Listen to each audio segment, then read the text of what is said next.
So, main way that I actually started in my trading journey with options was been maxing out my Roth IRA for almost 20 years now, about 16, no, 17 years. It's going to be the 18th this year. And I was just a long term buy and hold investor.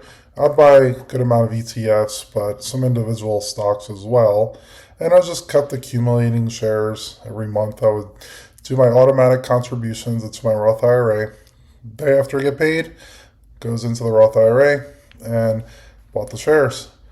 So eventually I had over 100 shares of individual stocks, and so I decided, let me sell some covered calls against it. Some of these were actually a few years out, where I initially bought my shares a few years before, and then I saw that the stock price actually increased quite a bit from my average cost of all the shares that I had.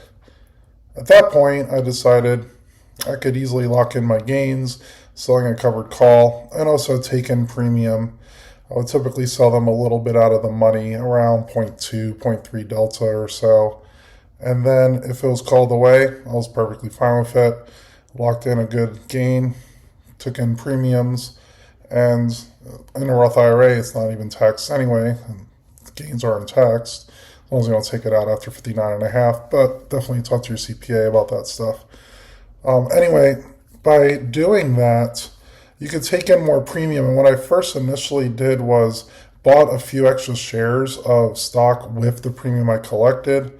And I'll show you some examples. I'm going to look a little bit back to the future time machine here on certain stocks that you could have done this with, where it went up quite a bit from a few years ago. And then you could sell a covered call against it. So let's look at some examples.